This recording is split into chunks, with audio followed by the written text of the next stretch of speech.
एक सवाल है 5 का। यदि सेक थीटा बराबर 13/12 हो तो अन्य सभी त्रिकोणमितीय अनुपात प्रकलित कीजिए।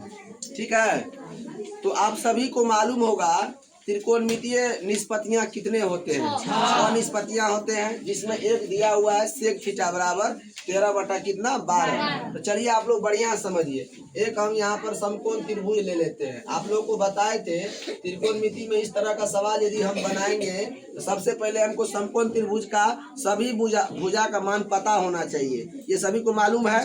तो यहाँ पर हम इसको क्या करते हैं, ए मान लेते हैं, इसको बी मान लेते हैं और इसको सी मान लेते हैं। और ये कोण हमारा कितना है, 90 डिग्री का है, अर्थात समकोण है।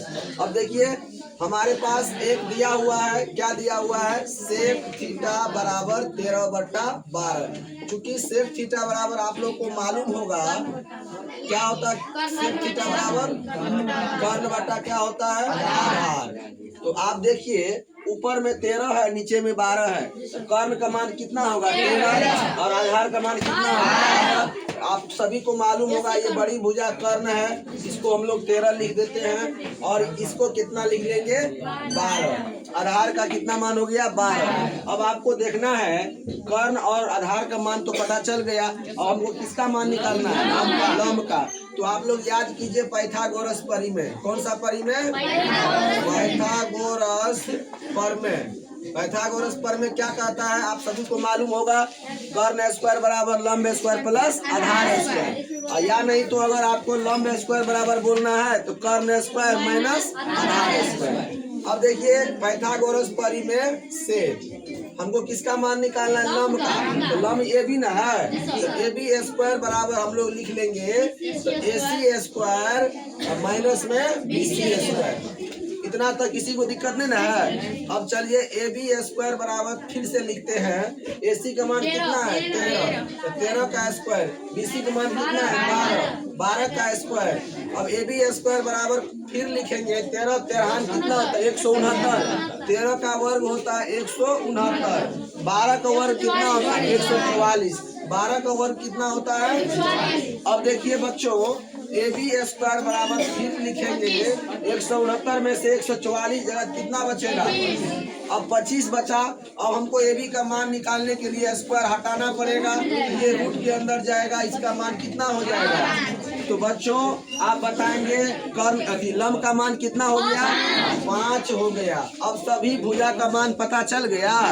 अब आपको त्रिकोणमिति के अन्य सभी अनुपातों का कहता है मान प्रकलित कीजिए। अब देखिए आप लोग को इसमें कोई दिक्कत नहीं है, कोई घबराने की बात नहीं है, आसान है।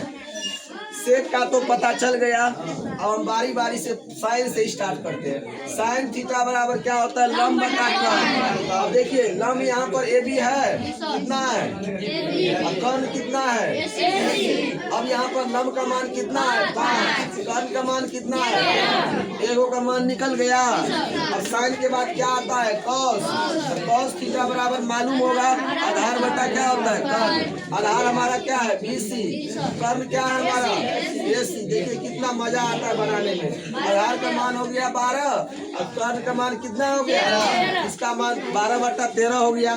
साइन कॉस निकाल लिया, अब किसका मान निकालना है, टेन थीटा बराबर। तो टेन थीटा बराबर होता है लंब बटा, आप लोग बोलिए क्या होता है, लंब कौन है, आधार कौन है। अब ए बी का मान कितना है बोलिए, और इसका मान कितना है, ये भी निकल गया। टेन साइन कॉस टेन के बाद आता है कोसेक, क्या आता है। अब कोसेक थीटा बराबर क्या होता है बोलिए, कर्ण बटे लंब। कर्ण भुजा कौन सा है AC, लंब भुजा कौन सा है AB। अब कर्ण का मान कितना 13, लंब का मान कितना है, क्या समझ में आ रहा है, कितना निकल गया 1 2 3 4 को निकल गया। सेक को तो निकल ले, यहाँ पर सेक का तो निकलल है 13/12, वो नहीं कहता निकालने के लिए। उसके बाद जो अन्य बचा है उसका निकालना है।